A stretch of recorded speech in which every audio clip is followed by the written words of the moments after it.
आखिर कानून के शिकंजे में फंसे गए ना। तुम्हारी भलाई इसी में है कि अपने ऊपर लगे हुए इल्जामों को कबूल कर लो, वरना बहुत पछताओगे। मैं निर्दोष हूँ। चालाक बनने की कोशिश मत करो। सीधी तरह नहीं बकोगे तो हमें उगलवाना आता है। भैया मैं भैया नहीं, इंस्पेक्टर वर्मा कहो। तुम्हें 3rd डिग्री के चक्कर में घुमाया तो उधड़ जाओगे और खुद बहुत। नहीं, मैंने कुछ नहीं किया। एक मौका देता हूं। मैंने कुछ नहीं किया भैया। सोच लो।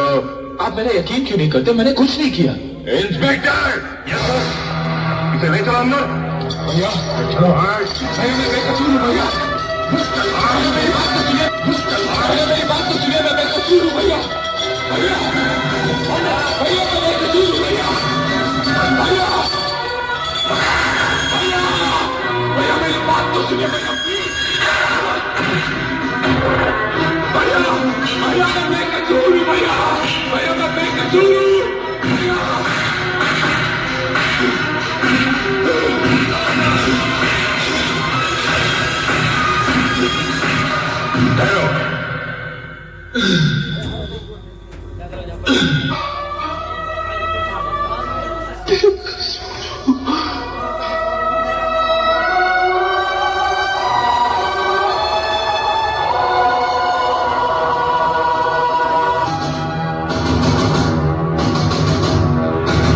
मिलॉर्ड, गवाहों का बयान और पुलिस द्वारा बरामद किए गए हथियार ये साबित करते हैं रघुवीर वर्मा सिर्फ गणपत का कातिल ही नहीं है, बल्कि ये एक ऐसा खतरनाक आतंकवादी है जिसके उन विदेशी ताकतों के साथ गहरे संबंध हैं जो इस देश के टुकड़े कर देना चाहती हैं, इसे कमजोर और खोखला कर देना चाहती है।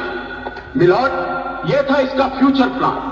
अब मैं इसकी बीती हुई जिंदगी के बारे में कुछ कहना चाहूंगा।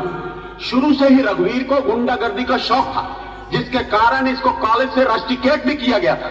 कॉलेज से निकलते ही इसने गली मोहल्ले में दहशत फैलाना शुरू कर दी और फिर अपने आप को खुद ही नेशनल हीरो का खिताब भी दे डाला। मैं पूछना चाहता हूं, क्या नेशनल हीरो नाजायज हथियारों का धंधा करता है? क्या नेशनल हीरो गणपत जैसे युवा नेता का खून करता है? क्या नेशनल हीरो एंटी नेशनल ताकतों से मिलकर देशद्रोह करता है? नहीं मिलॉर्ड, मेरा भाई देशद्रोही नहीं है, वो निर्दोष है। ये तो झूठ है, गलत है मिलॉर्ड।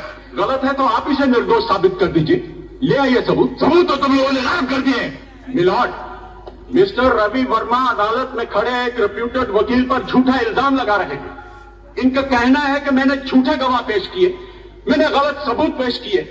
यह कानून की वर्दी, यह इंसाफ की मूर्ति और अदालत की कुर्सी पर विराजमान ये जज साहबा, ये सब झूठे और दिन दहाड़े कानून की धज्जियां उड़ाने वाला इनका भाई सच्चा है। मिलॉर्ड, ये शोर मचाकर अदालत की कार्रवाई रोकना चाहते हैं। This is contempt of court. यह अदालत की तौहीन है। मिस्टर रवि वर्मा, अदालत आपको चेतावनी देते हुए बाहर जाने का हुक्म देती है। आप मुझे बाहर तो निकाल सकती है मिलॉर्ड, लेकिन मेरी आवाज तो बंद नहीं कर सकती। रघुवीर निर्दोष है, उसे फंसाया गया है मिलॉर्ड, उसे फंसाया गया है। वो निर्दोष है मिलॉर्ड। मिलॉर्ड, ये कोई आम मुकदमा नहीं है। इस मुकदमे का फैसला आने वाली पीढ़ियों के लिए एक बहुत बड़ा सबक होना चाहिए। That's all milord. मिस्टर रघुवीर, तुम अपनी सफाई में कुछ कहना चाहते हो? मैं जो कहना चाहता हूं मेरे भैया ने कह दिया। आपने सुना नहीं, लेकिन मैं सुनना चाहता हूं। कानून के हर फैसले को सुनना चाहता हूं। आप अपना फैसला सुनाइए। मुजरिम रघुवीर वर्मा, ये अदालत तुम्हें सजाए मौत का हुक्म सुनाती है। Hang till death.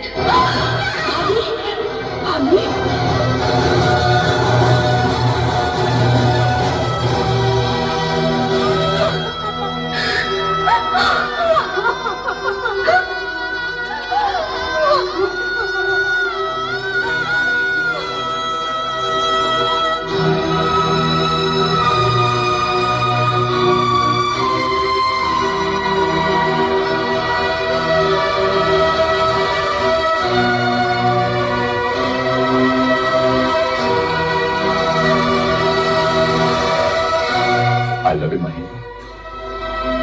I love you. रघुवीर,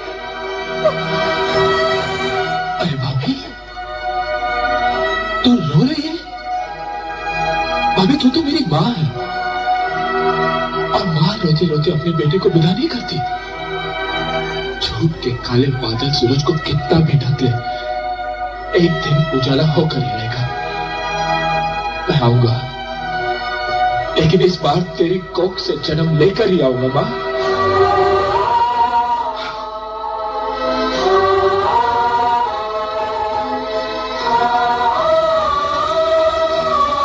रोशनी, भाभी और भैया का ख्याल रखना।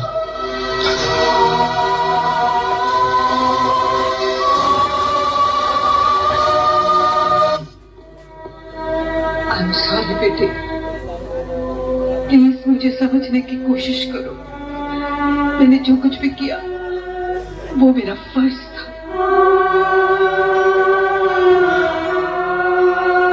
जज के तौर पर तो आपने फैसला सुना दिया, मगर याद है एक फैसला आपने मां के तौर पर भी सुनाया था।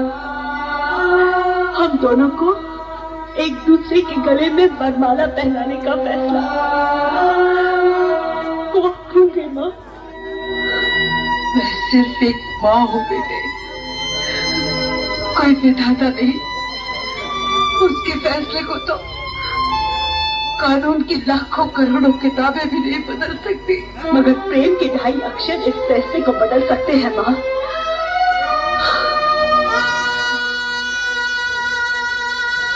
भगवान करे ऐसा ही हो बेटे। कितनी बदनसीब मां हूं मैं, अपनी बेटी को सदा सुहागन होने का आशीर्वाद भी नहीं दे सकती।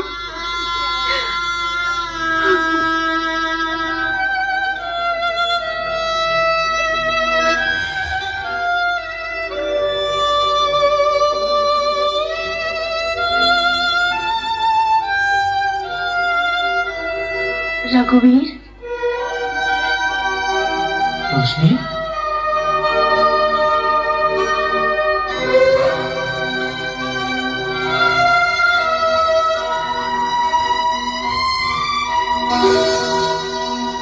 यूं मुझसे आंख मत चुरा रघुवीर, मेरी तरफ देखो।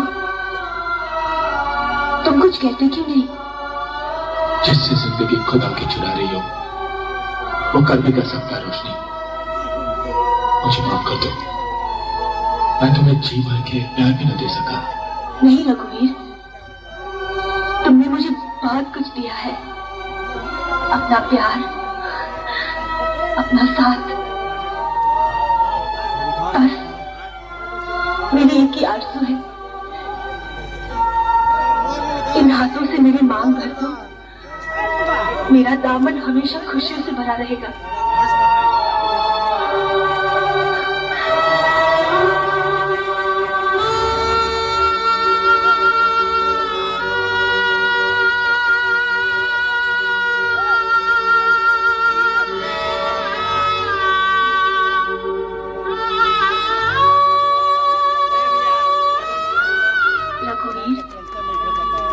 आज तुमने मेरी मांग में सिंदूर भरकर मेरी उम्र बढ़ा दी। भगवान करे मेरी उम्र में तुम्हें लग जाए।